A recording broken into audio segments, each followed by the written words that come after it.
The marriage certificate was worthless, just a piece of paper with fancy calligraphy that meant absolutely nothing in the eyes of the law. David Martinez stared at the legal document in his trembling hands, the words of his attorney echoing in his mind like a death sentence. "I'm sorry, David, but this ceremony you went through in Thailand, it has no legal standing whatsoever.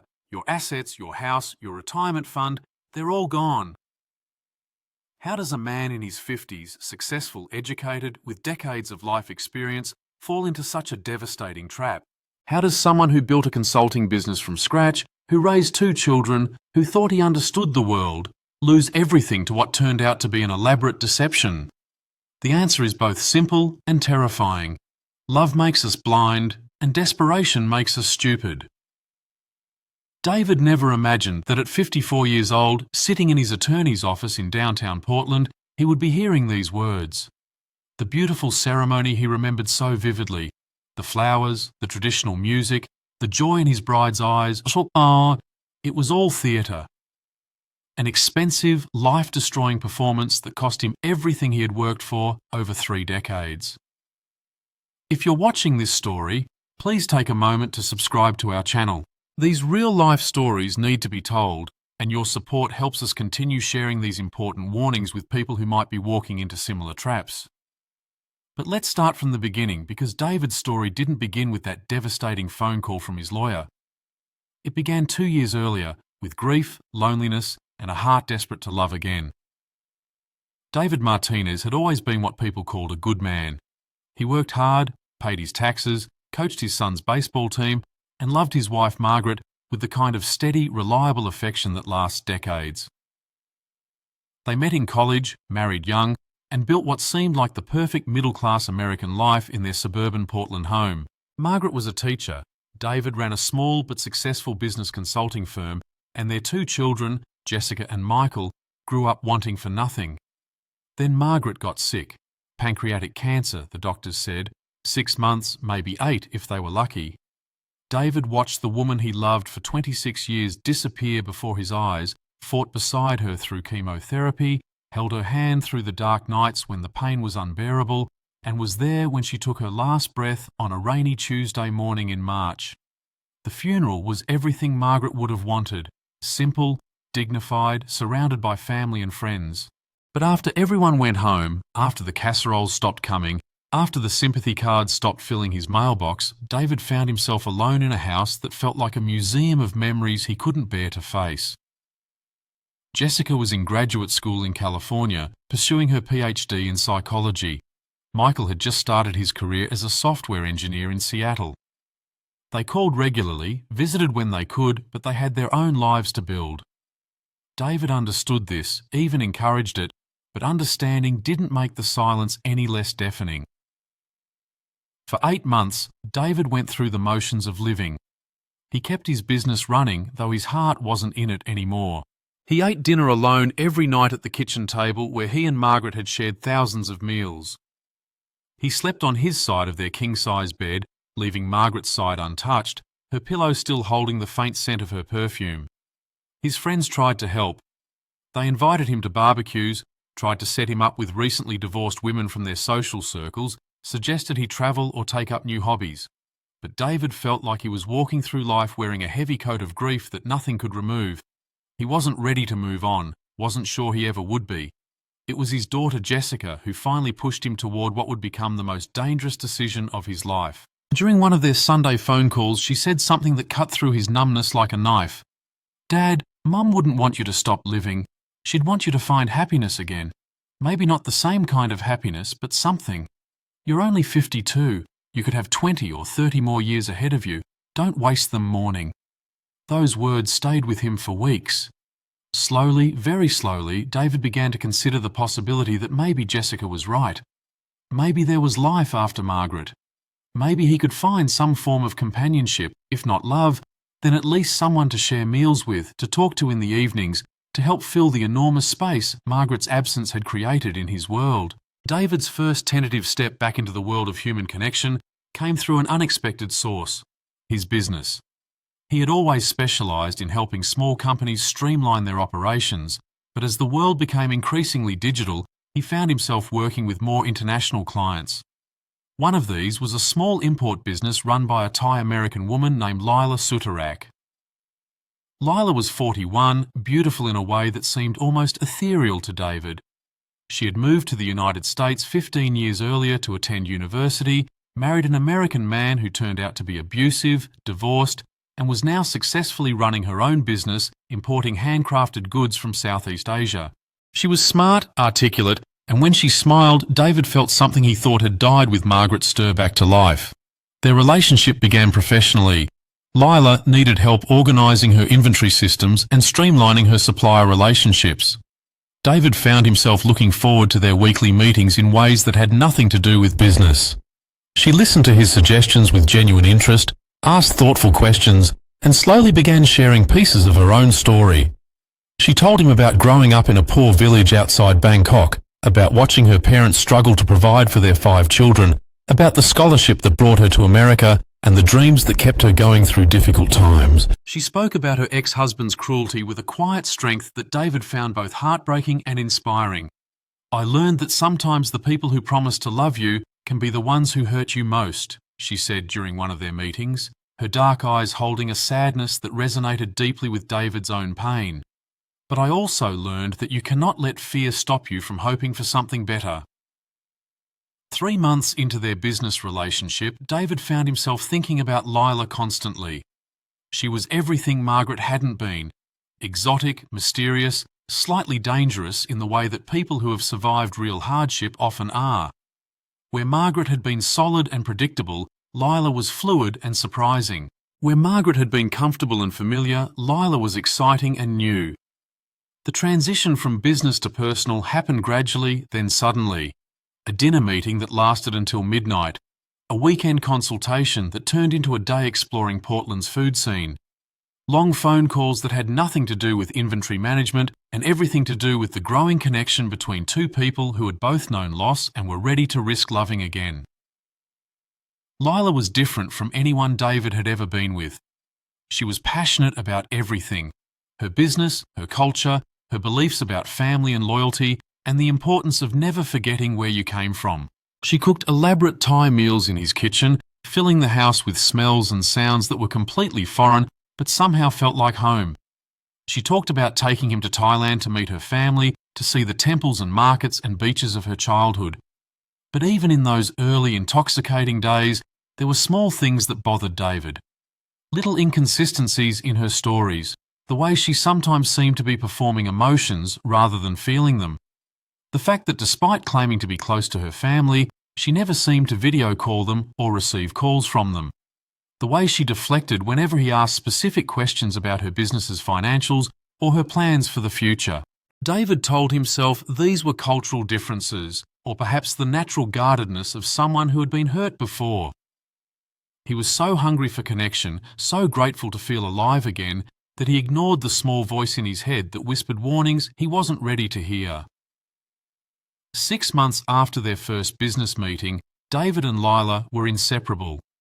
She had essentially moved into his house, though she maintained her own apartment for appearances. David had never experienced anything like the intensity of their relationship. Where his marriage to Margaret had been built on shared history and comfortable companionship, his relationship with Lila was pure fire. She made him feel young again, vital, important. She hung on his words when he talked about his business, sought his advice on everything from her wardrobe to her investment decisions. She told him he was the smartest, most generous man she had ever met, that meeting him had restored her faith in love, that she had never imagined she could feel so safe and cherished with another person. David had never been the kind of man who craved dramatic romance. His relationship with Margaret had been built on steady affection and shared goals, but with Lila, he found himself swept up in something that felt like a movie.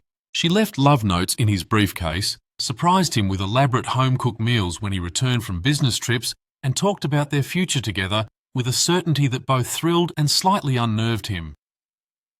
The first real warning sign came when Lila asked to borrow money.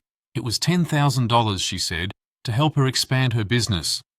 One of her suppliers in Thailand was offering her an exclusive deal on a new line of handcrafted jewellery, but she needed to pay up front to secure the contract. She showed him photographs of beautiful pieces, talked excitedly about the profit potential, promised to pay him back within 6 months with interest. David's business instincts told him to ask for documentation, to see contracts and financial projections.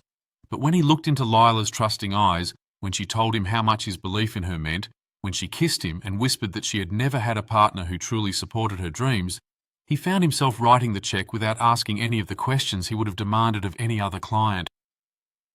The second warning sign came when she started pushing for them to get married.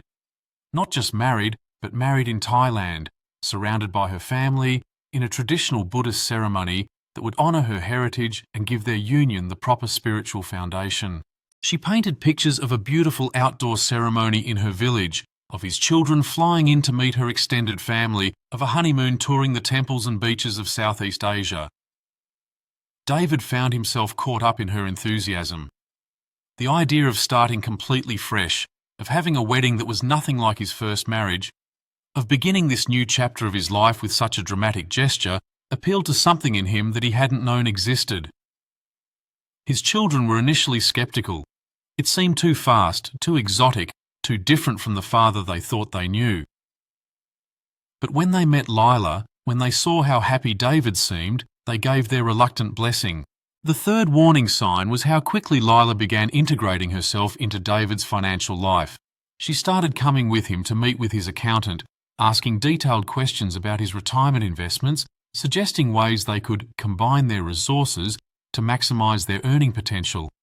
She convinced him to add her name to his checking account for convenience since she was doing more and more of the household shopping and bill paying. She suggested they refinance his house to access some of the equity for shared investments in her business expansion. Each individual request seemed reasonable, even sweet. She was thinking about their future together, planning for the life they would build. David had always been generous with Margaret, and it felt natural to be generous with Lila. Besides, she was contributing to their household in other ways, cooking, cleaning, managing his social calendar, providing the kind of emotional support he desperately needed. But looking back, David would realise that each financial entanglement was another thread in a web that was slowly but systematically being woven around him. Lila was always careful to frame her requests in terms of their shared future, their mutual benefit, her desire to be a true partner rather than a dependent. She never demanded, never pressured, just made suggestions that seemed so logical and loving that refusing them would have felt selfish and suspicious. By the time they boarded the plane to Bangkok for their wedding, David had given Lila access to most of his liquid assets and had refinanced his house to free up an additional $100,000 for their shared business ventures. He told himself he was being romantic, generous, trusting in the way that real love required. He had no idea he was walking into the most carefully constructed trap of his life. The wedding in Thailand was everything Lila had promised and more. David found himself in a country that felt like a beautiful alien world, surrounded by Lila's family who welcomed him with warmth that seemed genuine and touching. Her parents were humble farmers who spoke limited English but communicated their gratitude and joy through smiles and gestures. Her siblings treated him like the brother they had always hoped for. The entire village seemed to celebrate their union with authentic happiness. The ceremony itself took place in a temple that was 600 years old, surrounded by monks chanting in a language David didn't understand, but found deeply moving.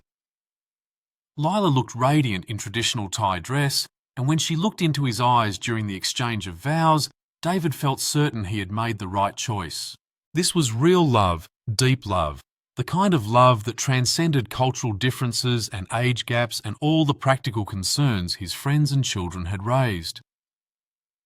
The weeks following the wedding were like a honeymoon that never ended. Lila took him to hidden beaches and mountain temples, introduced him to foods and experiences he never could have imagined. She was the perfect guide, translator, and companion. David felt like he was not just visiting Thailand, but being inducted into a new family, a new way of life, a new version of himself. But even during those magical weeks, David began to notice things that troubled him. Lila's family, while warm and welcoming, seemed unusually focused on his financial situation. They asked detailed questions about his business, his house, his plans for the future. They talked frequently about opportunities for investment in local businesses, about the potential for Americans to make significant money in Southeast Asian markets. Lila explained that her family was just being practical, that in Thai culture, financial planning was considered a family responsibility. She said her parents were worried about their future security and were hoping David's business expertise could help them make better decisions about their small farm and the money their children sent home from America. David wanted to be understanding, wanted to embrace this new culture and way of thinking, but his business instincts kept nagging at him. There was something too coordinated about these conversations, something that felt rehearsed about the way different family members brought up similar topics. The biggest red flag came when Lila's brother approached him with an investment opportunity. There was a piece of land near their village that was about to be developed into a resort. If David could invest $50,000 now, the brother claimed, he could potentially triple his money within 2 years. The opportunity was only available to family members, and it had to be secured before they returned to America. When David expressed hesitation, Lila became hurt and disappointed. She said she understood that trusting her family was difficult, but she had hoped that marrying her meant accepting her loved ones as his own. She cried genuine tears as she told him how embarrassed she felt that her new husband didn't trust her family's business judgment. David found himself in an impossible position. Every practical instinct told him the investment was suspicious, but he was in a foreign country, dependent on Lila for translation and cultural interpretation, surrounded by people who had welcomed him as family. Refusing the investment felt like rejecting not just a business opportunity, but his new wife's entire support system. In the end, he agreed to invest $30,000. It seemed like a compromise that honoured both his caution and his commitment to his new family. Lila was overjoyed, her family was grateful, and David told himself he was learning to trust in the way that marriage required. It was only after they returned to Portland that David began to understand how completely he had been manipulated. The withdrawal from his accounts had been larger than expected, $45,000 instead of $30,000. When he questioned Lila about it, she explained that there had been additional fees and taxes that had to be paid immediately to secure the deal. She showed him paperwork in Thai that she said documented the investment, but David had no way to verify its authenticity. More troubling was what happened to their joint account. David discovered that while he was sleeping off jet lag during their first week back, Lila had transferred significant amounts of money to various accounts she claimed were related to her business expansion. When he asked for explanations, she became defensive and hurt, saying she couldn't believe he was already questioning her financial decisions after everything they had shared. David found himself walking on eggshells in his own house. Every question about money was treated as a personal attack. Every expression of concern was framed as evidence that he didn't truly trust or love her. Lila had become skilled at turning his reasonable business caution into evidence of his failure as a husband. But the most devastating blow was still to come. 3 months after their return from Thailand, David's accountant called with news that would begin the complete unravelling of his life. The IRS was investigating his accounts for suspicious international transfers. Several large withdrawals had been flagged as potential money laundering, and most shocking of all, there was no record of any legal marriage between David Martinez and Lila Sutarak. The phone call from his accountant felt like a physical blow. David sat in his office, staring out at the Portland skyline he had looked at thousands of times before, while the man he had trusted with his finances for 15 years delivered news that made no sense. "David, I need you to come in immediately. There are some irregularities in your accounts that we need to discuss, and I need to ask you about this marriage you mentioned. According to the State Department, there's no record of any legal ceremony between you and Ms. Sutarak. The documents you showed me appear to be ceremonial only. If you're watching this story and wondering how someone could be so thoroughly deceived, please subscribe to our channel and leave a comment. Have you or anyone you know ever experienced anything similar? These stories are more common than people realise, and sharing them helps protect others from similar situations. David's first instinct was denial. He had been there, had participated in what felt like a completely legitimate ceremony. He had the photographs, the certificate, the memories of monks and families and legal-looking paperwork. But as his accountant walked him through the documentation, the terrible truth became undeniable. The ceremony in Thailand had been real, but it was purely religious, with no legal standing in either Thailand or the United States. For the marriage to be legally recognised, additional paperwork would have needed to be filed with both governments, a process that could take months and required extensive documentation that had never been provided. More devastating was what the financial investigation revealed. Over the 8 months since they had been together, David had lost nearly $200,000. Some of it had been withdrawn as cash, some had been transferred to accounts in Thailand and other countries, and some had been invested in businesses that appeared to exist only on paper. The investment in the Thailand development was completely fictitious. The business expansion loans had gone to companies that had no actual operations. The shared checking account had been systematically drained to fund transfers to accounts David had never known existed. But perhaps the most crushing revelation was about Lila herself. The private investigator David hired discovered that Lila Sotarak was not who she claimed to be. Her real name was Siriporn, and she was part of an organised group that specialised in romance scams targeting widowed or divorced American men. The beautiful story of her scholarship to America, her abusive marriage, her struggle to build a business, all of it was fiction, carefully crafted to appeal to David's desire to rescue and protect someone who had survived hardship. Her family in Thailand were actors, paid to perform the role of grateful relatives welcoming a generous American son-in-law. David learned that he was not Siriporn's first victim.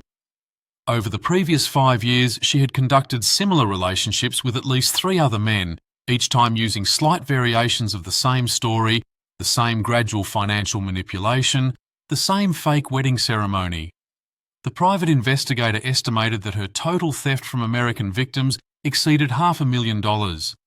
The house David had lived in for 20 years, the house where he had raised his children and cared for Margaret through her final illness, was now mortgaged to the point where he owed more than it was worth. His retirement accounts had been decimated. His business was struggling because he had been so distracted by his relationship that he had neglected his clients. Most devastating of all was the emotional toll. David had believed he was building a new life based on love and trust.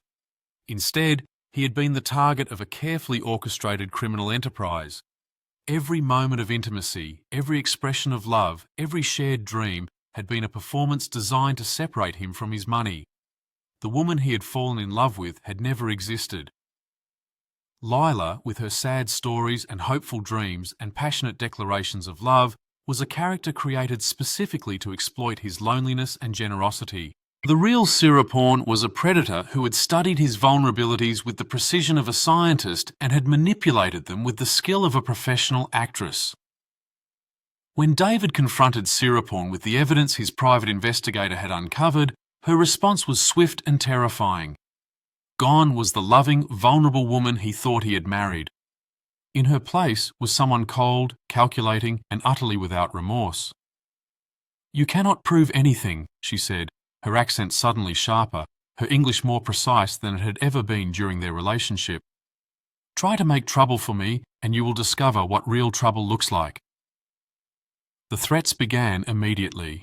Siriporn claimed to have recorded conversations in which David had discussed tax avoidance strategies. She said she had photographs and videos that would embarrass him if they became public. She hinted that she had connections to people who could make his life very difficult if he attempted to involve law enforcement. Most chilling of all was her detailed knowledge of his children's lives. She knew Jessica's university address, Michael's workplace, their daily routines and social media activity. The implication was clear. If David caused problems for her, the consequences might extend beyond him to the people he loved most. David found himself trapped in a nightmare that seemed to have no exit. He couldn't go to the police because most of the money had been given voluntarily, and the fake marriage, while morally fraudulent, might not constitute criminal fraud in the eyes of the law. He couldn't simply cut contact with Siriporn because she was still living in his house and had legal access to his accounts. The psychological warfare was relentless. Siriporn alternated between threats and manipulation, sometimes returning to her Lila persona to remind David of their love and convince him that they could work through their problems if he would just trust her. Other times she was openly hostile, treating him like an ATM that had temporarily malfunctioned but could be fixed with the right combination of pressure and persuasion. She brought friends to the house, other Thai women who seemed to be evaluating David's remaining assets while pretending to offer marriage counselling. She talked openly on the phone in Thai, laughing in ways that made David certain he was the subject of their conversations. She began staying out all night without explanation, then returning to act as if nothing had happened. The isolation was perhaps the worst part. David felt he couldn't tell his children what was happening because he was ashamed of his gullibility and afraid of putting them in danger. His friends had warned him about moving too fast with Lila, and he couldn't bear their "I told you so" reactions. His business relationships were suffering because he was constantly distracted and anxious. David began to understand how people could be driven to desperate measures by this kind of systematic psychological abuse. He fantasized about simply disappearing, about liquidating whatever assets remained and starting over somewhere far away. He researched witness protection programs and international relocation services. He even considered more permanent solutions to what felt like an impossible situation. The turning point came when Siriporn overplayed her hand. She demanded that David sign over the deed to his house, claiming it was necessary to protect their shared assets from the IRS investigation. When he refused, she became violent for the first time, throwing dishes and screaming threats that were clearly heard by his neighbours. That night, David lay awake staring at the ceiling of the bedroom he had shared with Margaret, then with the woman he thought was Lila, and realised that he had a choice to make. He could continue to be a victim, or he could find the courage to fight back, regardless of the consequences. David's salvation came from an unexpected source, his late wife's sister, Patricia. She had been calling regularly since Margaret's death, checking on David's well-being with the persistent concern of someone who had loved Margaret deeply and felt responsible for the people Margaret had left behind. When Patricia called during one of Siriporn's overnight absences, David finally broke down and told her everything. The shame he had expected to feel was overwhelmed by relief at finally having someone to share the burden of his situation. Patricia's response was immediate and practical. She was a retired police detective who had spent 30 years dealing with criminals and con artists. Instead of judgment or pity, she offered expertise and support. "David, you're not the first good person to be targeted by professionals. These people are criminals, and they're very good at what they do, but they're not invincible, and you're not helpless. We're going to get you out of this, but we need to be smart about it." Patricia helped David understand that he was dealing with an organised crime operation, not just an individual scammer. The threats against his children were likely empty, designed to keep him paralysed and compliant. The recordings and photographs Siriporn claimed to have were probably fictitious, more tools of psychological manipulation. Together they developed a plan that would allow David to regain control of his situation while minimising the risks to himself and his family. The first step was documenting everything. David began secretly recording conversations with Siriporn, photographing documents, and keeping detailed logs of threats and financial transactions. The second step was securing his remaining assets. Working with his accountant and Patricia's law enforcement contacts, David began the process of freezing accounts, changing passwords, and establishing legal barriers that would prevent further theft. The third and most difficult step was the confrontation itself. Patricia helped David understand that he needed to stop acting like a victim and start acting like someone who was fighting back. This meant refusing Siriporn's demands, challenging her threats, and making it clear that the easy exploitation was over. When Siriporn returned home after 3 days away, she found a very different David waiting for her. He had changed the locks on the house. Her belongings were packed and waiting by the door. And he had legal documents requiring her to vacate the premises immediately. Siriporn's fury was spectacular and terrifying. She screamed, threatened, pleaded, and tried every manipulation technique that had worked before. But David, supported by Patricia's presence and armed with legal documentation of her fraud, stood firm. "I know who you really are, Siriporn. I know about the other men you've victimised. I have evidence of your criminal activity and I'm prepared to use it. You can leave peacefully now, or you can leave in handcuffs. But you are leaving." The moment when Siriporn finally walked out of David's house was both triumphant and anticlimactic. He had expected to feel joy or relief, but instead he felt mostly exhaustion. The woman who had dominated his life for nearly a year was gone, but the damage she had caused would take much longer to repair. Patricia stayed with David for the next week, helping him secure his home, change his routines, and begin the long process of rebuilding his life.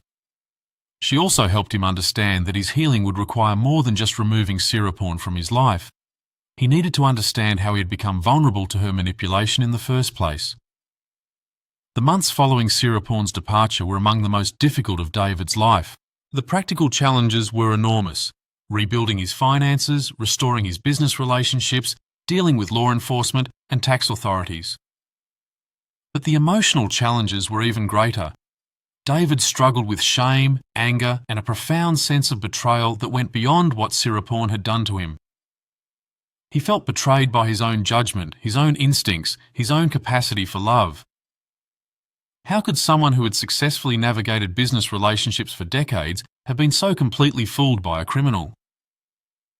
The answer he learned through therapy was that grief and loneliness had made him vulnerable in ways he hadn't understood. The death of a spouse creates a psychological wound that can take years to heal, and predators like Siriporn are experts at identifying and exploiting that vulnerability.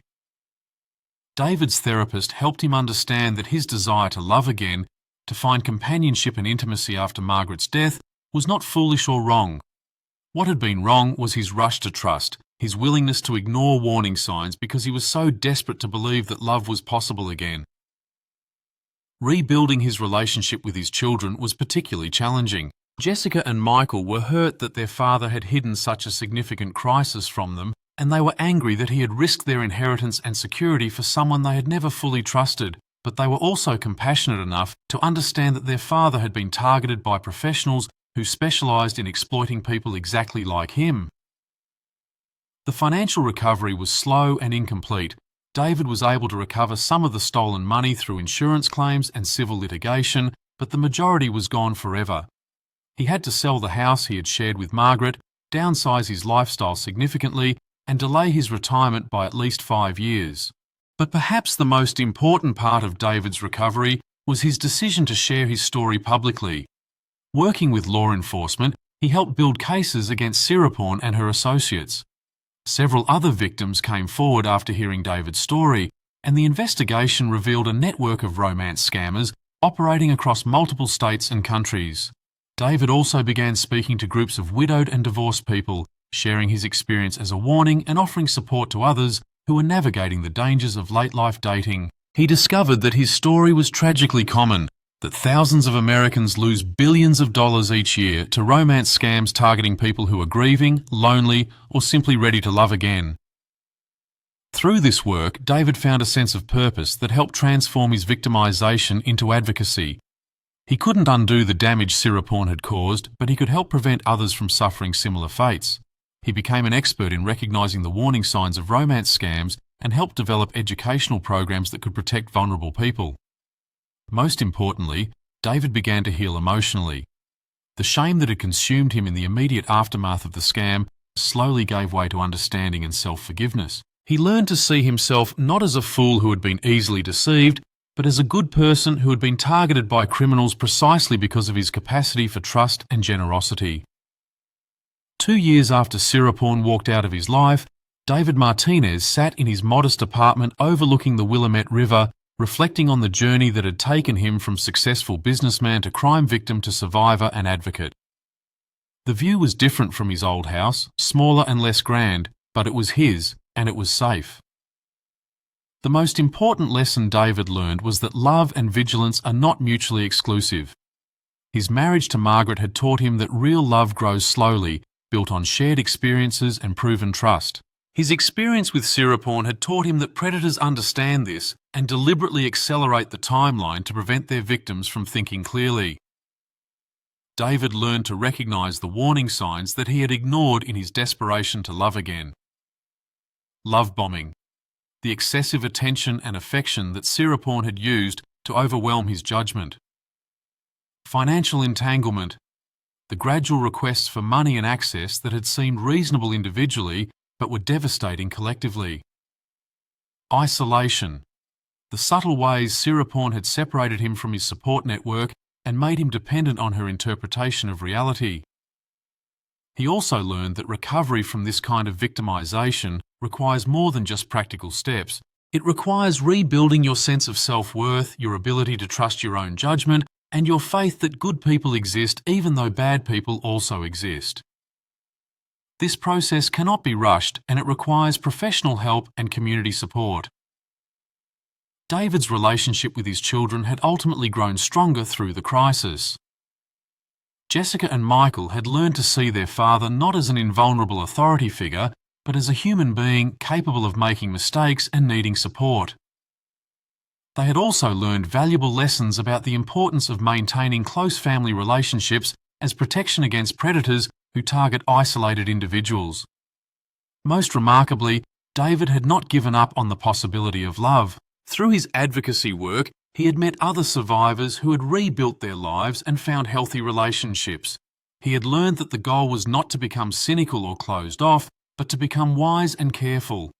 Love was still possible, but it had to be earned over time through consistent actions, not claimed through dramatic gestures and emotional manipulation.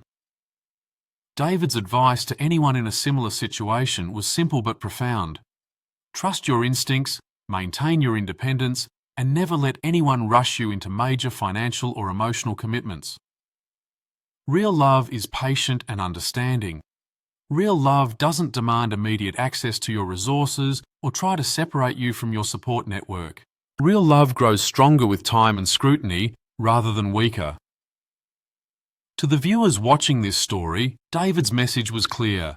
Romance scams are not rare aberrations perpetrated against unusually gullible people. They are sophisticated criminal enterprises that target normal, intelligent individuals during moments of vulnerability. Anyone can be a victim, but everyone can also be prepared. If you're currently dating after loss or divorce, please subscribe to our channel for more stories like this one. Leave a comment about your own experiences or concerns. Share this story with friends who might be in vulnerable situations. The best defense against predators like Siriporn is an informed community that looks out for one another. David's story ended not with the fairy tale romance he had hoped for, but with something perhaps more valuable: the knowledge that he could survive betrayal, rebuild his life, and help protect others from similar harm. He had learned that strength comes not from avoiding all risks, but from facing them with wisdom, preparation, and the support of people who truly care about your well-being. The wedding may have been fake, but the lessons David learned were real, and they would protect him for the rest of his life.